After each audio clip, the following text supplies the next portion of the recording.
গতকালকে যখন ছাত্রলীগের ভেরিফাইড ফেসবুক পেজ থেকে ঘোষণা করা হয়েছিল যে শেখ হাসিনা ছাত্রদের উদ্দেশ্যে বক্তব্য দেবেন, তার ঠিক পরেই বিপ্লবী ছাত্ররা সিদ্ধান্ত নেয় যে যদি শেখ হাসিনা বক্তব্য দেয় তাহলে সেই ক্ষেত্রে আমরা ধানমন্ডির ৩২ নম্বরের যে বাড়িটি রয়েছে সেটিকে একেবারে গুড়িয়ে দেব। এই যে ঘোষণাটা, এই ঘোষণাটা এসেছিল মূলত পিনাকি ভট্টাচার্যের পক্ষ থেকে। তিনি আহ্বান করেছেন ছাত্রদেরকে, ছাত্ররা সেই আহ্বানে সাড়া দিয়েছে এবং তারা একটা কর্মসূচি ঘোষণা করে।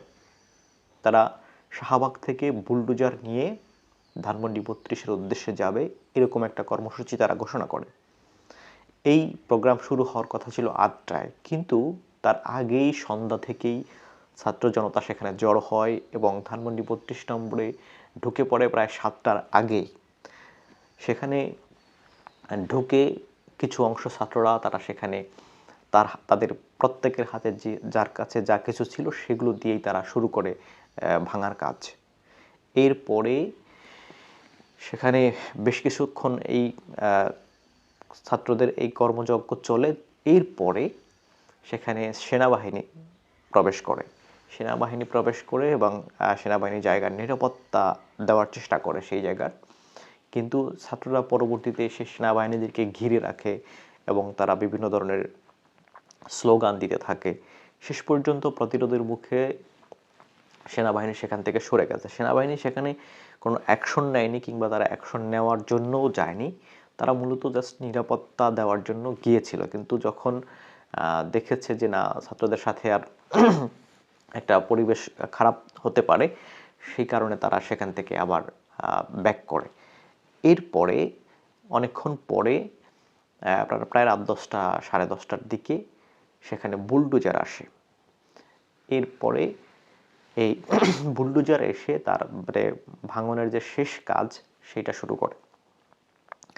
এখন আমি যখন রেকর্ড করছি সকাল, তো সকাল পর্যন্ত যে আপডেট সেটা হচ্ছে এই ভাঙনের কাজ এখন পর্যন্ত পুরোপুরি শেষ হয়নি, এখন পর্যন্ত চলমান আছে এবং ছাত্ররা সেখানে অবস্থান করছে। তারা বলছে যে এটা পুরোপুরি না ভেঙে একেবারে পুরোপুরি শেষ না করে দিয়ে আমরা এখান থেকে যাচ্ছি না। তো মোটামুটি ম্যাক্সিমাম কাজ হয়ে গেছে। এখন যেটুকু বাকি আছে সেগুলো তারা শেষ করে তারা সেখান থেকে যাওয়ার সিদ্ধান্ত নিয়েছে এবং গতকালকে আরও বেশ কয়েকটা জায়গায় এরকম ভাঙচুরের সংবাদ পাওয়া গেছে। মাহবুবুল আলম হানিফ, আমির হোসেন আমু এদের বাড়িতেও ভাঙচুর হয়েছে, এমনটা সংবাদ মাধ্যম বলছে। তো যাই হোক, এখন এই যে ভাঙনের কাজ হঠাৎ করে বিপ্লবের পরে ৫ই আগস্ট বিপ্লবের পরে হঠাৎ করেই কিন্তু এই যে আবার আরেকটা ঘটনা এখন ঘটলো, এটা কিন্তু ঘটার কথা ছিল না কিংবা এই ঘটনাটা ঘটতো না যদি না তারা মানে আওয়ামী লীগ মাথাচাড়া দিয়ে ওঠার চেষ্টা করতো।